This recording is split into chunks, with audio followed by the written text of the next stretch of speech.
Mississippi. We are live in the Element Well Studios. Joining us now, Pat Wilson, Executive Director of the Mississippi Industries for the Blind, and Cheryle Burrow, Account Manager with the Mississippi Industries for the Blind. Welcome, ladies. Thanks for coming on Middays. Thank you for inviting us. You bet. Yes, thank you. So give us a bit of an overview. Exactly what is the Mississippi Industries for the Blind? What do you do? Mississippi Industries for the Blind began in 1942. We are located behind the stadium on West Street in Jackson. And our mission statement, why we are there, is because we provide training and employment for individuals who are blind or visually impaired. We want to facilitate their independence and self-reliance in every aspect of their life. And like I said, we've been there since 1942. At that time, we had about 300 employees in Jackson. We also have a Meridian facility. We became a state agency in 1972. A lot of people get us confused with the School for the Blind, but we are a manufacturer. We are an industry in Jackson and employ people who are visually impaired. What do they produce? I know you make stuff. I remember going to the location when I was a kid and buying various household items and so forth. Oh, yes. We manufacture cleaning supplies like sponges and mops.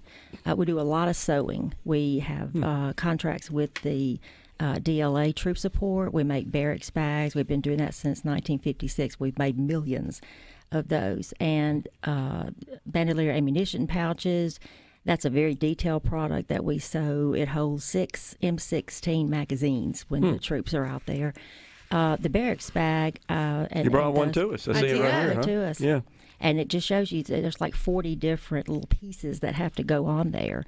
And the sewing machines are blind and visually impaired. It's made so that they can operate them. We also make individual equipment belts for the military. Fire shovels, we make that in Meridian, McLeod tools. For the Postal Service, we make shoring straps and tow bars, booster cables. We make a lot. And we also we have a call center, and we have a document imaging department, which that's everybody has room and years of documents there that they have stored that they need out of their way. And that is a conversion of paper files to digital, and we also sell office supplies. Interesting.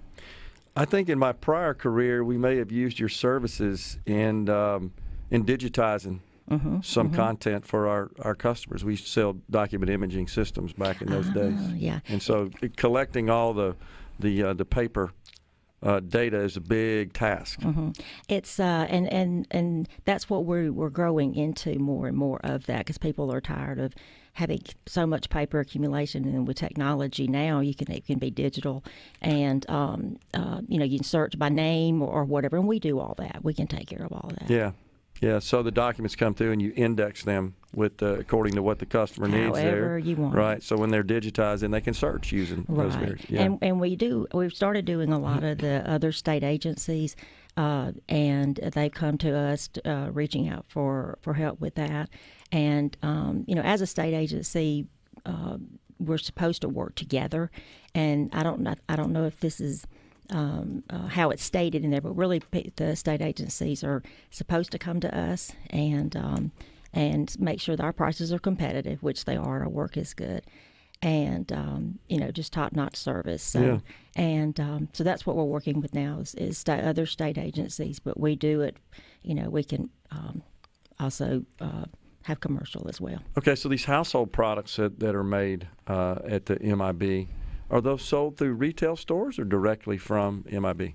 That is, we have we sell it to different departments with the base supply stores and such with the military, the sponges. We sell it, you can buy them off of our website. We have all of our products listed on there. And, but yeah, as far as stores, I don't think they're in the actual stores. We've had them in some grocery stores out west. We've also got them in commissaries all over the world. Okay. That are sold to military families. And the base supply centers that buy them and stock them are for each different unit that comes in to buy supplies for their unit or their barracks, and they will come in and purchase them. How many workers do you have? We have about 100 at the Jackson facility and about 10 or 12 at Meridian. I'm glad you brought up the employees, because they're the main reason that I'm here. Sure. We are a state agency. Our employees are all state employees. We get the state, we can participate in the vacation, holidays, insurance, PERS, retirement. That's a big deal. And but MIB we make our own way. We don't get any regular appropriations from the state, so we every year we just make our own way each year, pay our own way. And like I said, we've been there since 1940. I think some of the machinery is been there since the 50s. We've just put Band-Aids on it, or we've got some really good repair folks. And but they're getting very old, and those machinery, especially having them formatted so that our visually impaired people can operate them. That's what it's really tough after COVID, because freight went so high, materials and shortages and such. So we're just kind of in a bind right now. We've got to replace some of these sewing machines, and some of these we have a robotic arm in Meridian that's really in need of replacement, that does the welding that the visually impaired can work with. So you look out there, and the employees, they come to work every day. They get their families off to school, catch public transportation, JTRAN, whatever. And they come to work, they're on time, they work, they sew, they make all these things, and the quality is just top notch. We are our USD. They come in and look at all of our products and inspect, and we pass. We just do really good work. And so they, seeing them work that hard with what all they have to go through, they just inspire me to work for them and get. We just need some new machinery, and like I said, we've been here over 80 years, and we want to go another 80. Okay, so you don't receive appropriations from the state government. No. It's self-sustaining, because you sell the products that you make, and that funds the operations, Correct. the expenses. But you do accept donations, I assume. Is that? Are you looking for that to help replace some of this equipment? Well, we have reached out to several. We've reached out to the legislature this year, and we're very optimistic.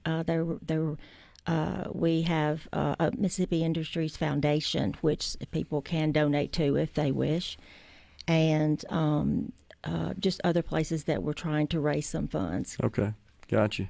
How do the employees find out about you? Where do you get them from?